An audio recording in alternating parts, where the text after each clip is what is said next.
I think now I just finally have to say that it's not ಈ ಸಲ cup ನಮ್ಮದೇ, it's ಈ ಸಲ ಕಪ್ ನಮ್ಮದು. ಹೇ ಗುರು, ಇದೇ ಜೋಶಲ್ಲಿ ಈ ಸಲ ಕಪ್ ನಮ್ಮದೇ ಅನ್ನೋದು, ಈ ಸಲ ಕಪ್ ನಮ್ಮದು ಅಂತ ಹೆಂಗೆ HTML CSS ಮಾಡೋದು ನೋಡೋದು ಬನ್ನಿ. ಆಲ್ರೆಡಿ ಬಟನ್ ಮತ್ತು 2 ಸ್ಪ್ಯಾನ್ ರೆಡಿ ಮಾಡ್ಕೊಂಡ್ಬಿಟ್ಟಿದ್ದೀನಿ. ಇಲ್ಲಿ ಕ್ಲಾಸ್ ಅವರ್ ಅಂತ ಹಾಕಿದ್ದೀನಿ, ಅದು ಫಸ್ಟ್ ಹೈಡ್ ಮಾಡಿದ್ದೀನಿ. ಡಿಸ್ಪ್ಲೇ ನನ್ ಅಂತ ಕೊಟ್ಟರೆ ಅದು ಹೈಡ್ ಆಗಿರುತ್ತೆ. ಇವಾಗ ಯಾವಾಗ ನನಗೆ ಬೇಕು ಅಂತ ಅನ್ಸುತ್ತೆ, ಹವರ್ ಮಾಡಿದ ತಕ್ಷಣ ಈ ಸಲ ಕಪ್ ನಮ್ಮದೇ ಅನ್ನೋದು ಈ ಸಲ ಕಪ್ ನಮ್ಮದು ಅಂತ ಚೇಂಜ್ ಆಗಬೇಕು. ಅವಾಗ ಏನು ಮಾಡ್ತೀನಿ, ಹವರ್ ಅನ್ನೋ ಕ್ಲಾಸಿಗೆ ನಾನು ಡಿಸ್ಪ್ಲೇ ಬ್ಲಾಕ್ ಅಂತ ಹಾಕೋತೀನಿ.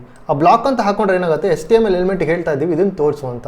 ಅವಾಗ ಏನು ಮಾಡ್ತೀನಿ, ಒರಿಜಿನಲನ್ನು ಹೈಡ್ ಮಾಡ್ತೀನಿ, ಅದನ್ನು ಬ್ಲಾಕ್ ಡಿಸ್ಪ್ಲೇ ನನ್ ಅಂತ ಮಾಡ್ತೀನಿ ಅಲ್ವಾ. ಅವಾಗ ಏನಾಗುತ್ತೆ, ಅದನ್ನು ಹೈಡ್ ಮಾಡಿಬಿಟ್ಟು ಹವರ್ ಅನ್ನೋ ಕ್ಲಾಸಲ್ಲಿರೋದು ಏನು ಕಂಟೆಂಟ್ ಇದೆ ತೋರಿಸುತ್ತೆ.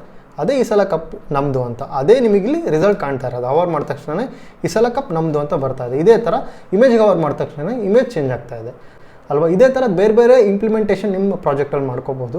ಹೇಗೆ ಅಂದರೆ, ಒಂದು ಎಕ್ಸಾಂಪಲ್, ಒಂದು ಬಟನಿಗೆ ನೀವು ಡೌನ್ಲೋಡ್ ಅಂತ ಒಂದು ಟೆಕ್ಸ್ಟ್ ಬರ್ದಿದ್ದೀರಾ ಅಂದರೆ ಹವರ್ ಆದ ತಕ್ಷಣ ಡೌನ್ಲೋಡ್ ಐಕಾನ್ ಬರಬೇಕು. ಇದೇ ಥರ ಸಣ್ಣ ಪುಟ್ಟ ಥಿಂಗ್ಸ್ಗಳೇ ನಿಮ್ಮ UI-ನ ಬೆಟರ್ ಮಾಡೋದು. ಇದೇ ಥರ ಕೋಡಿಂಗ್ ರಿಲೇಟೆಡ್ ಇನ್ಫಾರ್ಮೇಷನ್ ಕನ್ನಡದಲ್ಲಿ ನಿಮಗೆ ಬೇಕು ಅಂದರೆ ಲೈಕ್, ಶೇರು, ಫಾಲೋ ಮಾಡಿ. ಇದೇ ಥರ ನಂಗೆ ಸಪೋರ್ಟ್ ಮಾಡಿ. ನೆಕ್ಸ್ಟ್ ಇದೇ ಥರ ಒಳ್ಳೊಳ್ಳೆ ಇನ್ಫಾರ್ಮೇಟಿವ್ ಕಂಟೆಂಟ್ನ ಪಕ್ಕ ತಂದು ಕೊಡ್ತೀನಿ ರೆಗ್ಯುಲರ್ ಆಗಿ.